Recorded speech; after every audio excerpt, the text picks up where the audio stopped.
क्या आपको पता है साईं बाबा ने अपना एक दांत जो है अपने एक भक्त को दे दिया था, और वो जो दांत है वो आज भी मौजूद है पूना के एक मंदिर में जो कि शिवाजी नगर में है। क्या है इसके पीछे की कहानी, और बाबा की ऐसी कौन सी भक्त थी जिनको बाबा ने अपना एक दांत दिया था और उसको ताबीज की तरह रखने के लिए कहा था, और उससे कहा था कि इसको अपने पास रखना, तुम्हें खूब बरकत होगी। और क्या इसके पीछे वजह थी और वो कौन भाग्यशाली भक्त थी, आज की इस वीडियो में हम जानेंगे। देखिए, काशीबाई नाम की बाबा की एक भक्त थी। काशीबाई जो थी वो बहुत ज़्यादा स्ट्रगल से गुजर रही थी। हुआ यह था कि उनकी शादी शिरडी से कुछ दूर निफाड़ में हुई थी। निफाड़ नाम की जगह पर वो अपने ससुराल में रहने लग गई थी, और उनको एक पुत्र की प्राप्ति हुई थी जिसका नाम उन्होंने माधव रखा था। कुछ समय जैसे ही वहाँ बीता और उनके ऊपर जो दुखों का पहाड़ है वो टूट गया। उनके हस्बैंड की डेथ हो चुकी थी। डेथ होने के बाद वो थोड़े समय तो निफाड़ रही, जिसके बाद वो वापस शिरडी आकर लौट गई।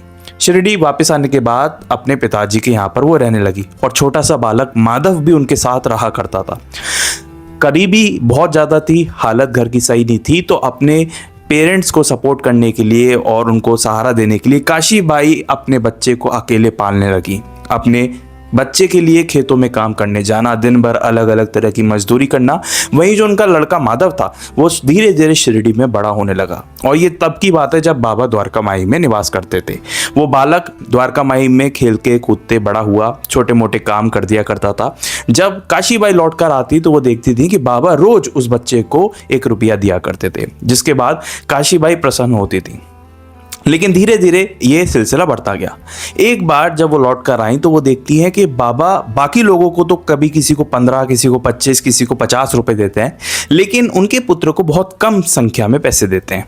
जिसके बाद उन्होंने बाबा से डरते डरते ये बात कही कि देवा, आप बाकी लोगों को तो अच्छा खासा पैसा दे देते हैं, किसी को 15, किसी को 20, लेकिन जो मेरा पुत्र है वो हमेशा यहाँ रहता है, जिस वजह से वो अलग अलग काम भी करता है, लेकिन उसके बाद आप हमारी स्थिति को देखते हुए भी हमें एक बहुत थोड़ी सा जो है पैसे देते हैं।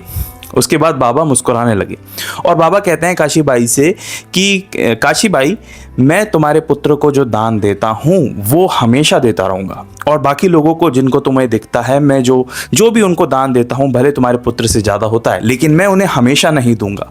जिसके बाद मैं तुम्हारे पुत्र को हमेशा दूंगा, ये बात मेरी है। यहाँ पे मेरे अनुसार बाबा का मतलब ये रहा होगा कि बाबा कहना चाह रहे होंगे कि कुछ समय बाद ही वो महासमाधि ले लेंगे, जिसके बाद वो उन भक्तों को तो पैसे मिलने बंद हो जाएंगे, लेकिन बाबा का आशीर्वाद ऐसा रहेगा कि जो कहते हैं ना बूंद बूंद से घड़ा भर जाता है, वैसा ही कुछ आशीर्वाद काशीबाई और उनके पुत्र माधव पर बाबा की कृपा रहेगी।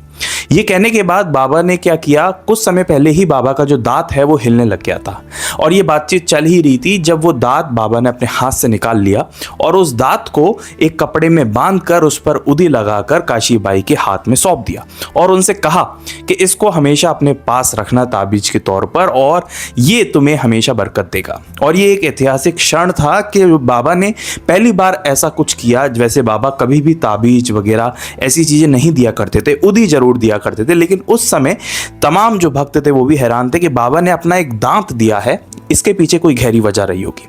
समय बीतता गया, उस ताबीज जो वो दांत के रूप में आया था उसको बहुत संभाल के रखा। काशीबाई का अंतकाल हो गया, उनकी डेथ हो गई, जिसके बाद माधव भी बड़ा हो चुका था। उस ताबीज को लेकर माधव अपने गांव से निफाड़, जो उनके पिताजी का गांव था, वहां जाकर बस गया। ये बात काफी लंबे समय की हो गई, बाबा ने महासमाधि भी ले ली। अब बात आती है पूना। पूना में ये दांत कैसे पहुंचा, और पूना के शिवाजी नगर में जो मंदिर है आज भी ये दांत वहां पर कैसे पहुंचा। तो बाबा के एक भक्त थे दामोदर रास ने, दामू अन्ना कहूँ मैं तो आप ज़्यादा बेहतर समझेंगे। दामू अन्ना को भी संतान नहीं थी, लेकिन बाबा के आशीर्वाद से उनकी एक संतान हुई थी जिनको नाना साहब कहकर पुकारा जाता था। तो दामू अन्ना ने एक चौल खरीदी थी पुणे में, जिसको आगे जाकर उनके पुत्र नाना साहब ने एक मंदिर में बदल दिया था। बाबा के मंदिर में उन्होंने उस पूरी चौल को डेवलप कर दिया था, और उसमें कारोबार संभालने के लिए उन्हें एक हेल्पर की जरूरत थी, जहां पर अब हमें मिलना पड़ेगा हमारे एक और पात्र जिनका नाम था निकाम। निकाम एक पुलिस ऑफिसर भी थे, और जब नाना साहब का परिचय निकाम साहब से हुआ तो वो भी इस कार्य में, उस चौल को मंदिर बनाने में और उसकी देखरेख करने में शामिल हो गए। एक बार जब ये ताबीज माधव के पास था और माधव निफाड़ में था, अब बाबा ने महासमाधि ले ली थी। कुछ समय बाद माधव जो है वो बहुत बीमार पड़ गया, और उसे एक सपना आता है। सपने में बाबा उसे बोलते हैं कि तुमसे इस ताबीज को लेने के लिए एक व्यक्ति आएगा जो कि निकाम कहलाता होगा, अब उसको ये ताबीज सौंप देना।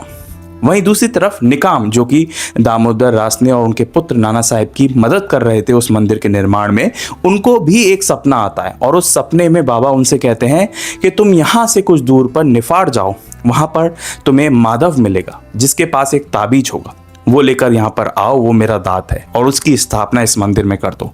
जिसके बाद निकाम बाबा के आदेश के अनुसार जो है निफाड़ जाते हैं और जब वो निफाड़ में जाके माधव से मिलते हैं तो माधव को ये बात जानकर हैरानी होती है कि एक ही सपने को दो अलग तरीके से बाबा ने निकाम जी को भी दिया और मुझे भी दिया। क्योंकि बाबा का ऐसा आदेश था तो वो जो ताबीज था जिसमें बाबा का दांत रखा हुआ था वो माधव राव जो है निकाम को सौंप देते हैं और निकाम उसको ले जाकर नाना साहब और दामोदर रासने के परिवार को सौंप देते हैं, जिस वजह से वो दांत जो है वो आज पूना के शिवाजी नगर के मंदिर में रखा हुआ है। इस मंदिर की स्थापना 1950 के आसपास हुई थी। 1918 बाबा ने जब महासमाधि ली, उससे पहले ये दांत ताबीज के रूप में माधव के पास था और उसके बाद जब बाबा ने आदेश दिया तो अब ये पूना के एक मंदिर में रखा हुआ है शिवाजी नगर में, ऐसा मानना है इस मंदिर का। साथ ही में नरसिम्हा स्वामी जी महाराज, जो कि बाबा के ऊपर एक काफ़ी ज़्यादा किताबें लिखी हैं उन्होंने, 1935-1936 के आसपास उन्होंने भक्तों से मुलाकात की है जो बाबा के साथ रहे हैं और उन्होंने अपनी किताब में भी इस कहानी के बारे में दिया हुआ है। कई सारे ऑथर्स ने भी इस कहानी के बारे में बताया है और हैरानी की बात तो ये है कि इस मंदिर की स्थापना के बाद पुणे में बहुत तेज, बहुत प्रचंड रूप से बाढ़ भी आई थी, जिस बाढ़ में सब कुछ तबाह हो गया था लेकिन ये मंदिर बचा रहा था। तो ऐसा ही ये मंदिर जो है पुणे में आज भी मौजूद है, जहां बताया जाता है कि बाबा का दांत आज भी मौजूद है। अगर आप इसी तरह बाबा से जुड़ी हुई रियल हिस्ट्री जानना चाहते हैं या उन ऑथर्स की कहानियां जानना चाहते हैं जिन्होंने बाबा के बारे में इतिहास दर्ज किया है या उनके भक्तों के बारे में कहानियां जानना चाहते हैं, तो ऐसी ढेर सारी वीडियोस इस चैनल पर अपलोडेड है। मैं बाबा से जुड़ा हुआ इतिहास पढ़ता रहता हूँ, समझता रहता हूँ और अपनी समझ के अकॉर्डिंग आप तक पहुँचाता रहता हूँ। मिलेंगे एक नेक्स्ट वीडियो में एक रियल हिस्ट्री, एक नई कहानी के साथ। तब तक के लिए ओम साई राम।